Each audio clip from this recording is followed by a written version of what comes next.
Hi friends, आज IQC में last topic पढ़ेंगे थर्मोकपल थर्मोमीटर्स। जैसा कि थर्मोमीटर पढ़ रहे थे मेजरमेंट ऑफ टेम्परेचर, जिसमें रेसिस्टेंस थर्मोमीटर पढ़ लिया था। आज है थर्मोकपल थर्मोमीटर्स। तो थर्मोकपल थर्मोमीटर जैसा कि पिक्चर में दिखाया हुआ है, इसमें दो अलग अलग मेटल की वायर होती है। जैसे ये अलग है, ये मेटल की वायर अलग है, एक आयरन वायर हो सकती है,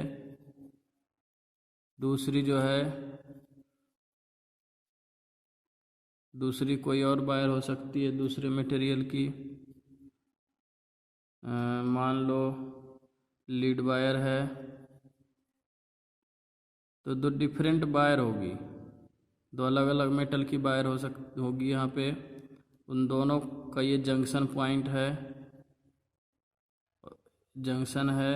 ये रिफरेंस जंक्शन है। इस तरह से ये कॉपर की वायर है जो कि वोल्टमीटर से लगा हुआ है, दोनों मेटल से। ये इस मेटल से भी जॉइंट किया हुआ है और ये लगा हुआ इसके साथ, वोल्टमीटर के साथ एक इधर से।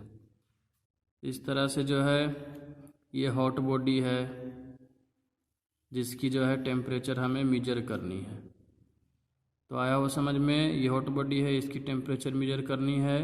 ये जंक्शन पॉइंट है, दोनों का जॉइंट है यहाँ पे, और जिसका जो है एक इंड रेफरेंस जंक्शन से जुड़ा हुआ है और एक इंड जो है आपस में कनेक्टेड है। इस तरह से है। तो इसमें करते क्या है, रेफरेंस जंक्शन को एक निश्चित टेम्परेचर पे रखते हैं, 0 डिग्री पे जो है मेंटेन रखा जाता है इसको। और तब जो है इससे जो हीट जनरेट होती है उसके माध्यम से क्या होगा कि टेम्परेचर डिफरेंस ज़रूर होगा।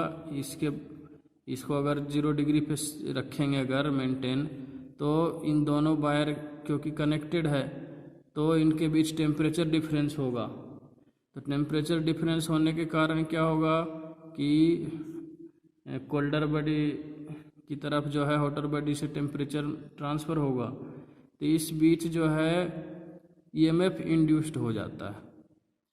जो EMF इंड्यूस्ड हो जाता है उसे वोल्टमीटर मेजर कर लेता है, उसी से पता चलता है कि टेम्परेचर जो है कितना है, उसके हिसाब से पता होता है।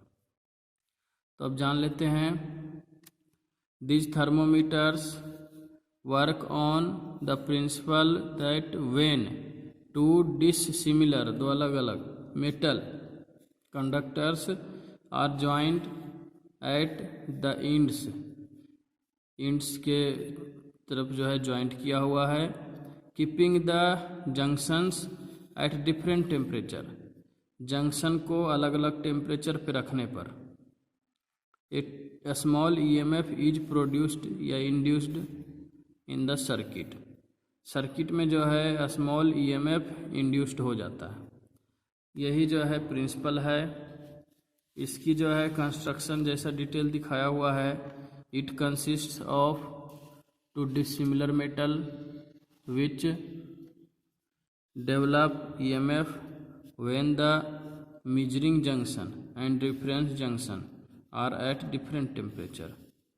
मेजरिंग जंक्शन और ये है अपना रेफरेंस जंक्शन, जब दोनों जंक्शन पॉइंट डिफरेंट टेम्परेचर पे हो, यानी कि रेफरेंस जंक्शन को such temperature such as the reference junction is maintained at a constant temperature such as 0 degree Celsius. 0 degree Celsius पे जब इसको मेंटेन कर रहे हो, 0 डिग्री पे रखे हुए हों, और सेकेंड जंक्शन जो है यानी मेजरिंग जंक्शन को स्पेस में रखा जाए जिसका टेम्परेचर हमें मेजर करना है। तो इस तरह से मेजरमेंट होता है टेम्परेचर। आशा करता हूँ समझ में आया होगा। Thank you.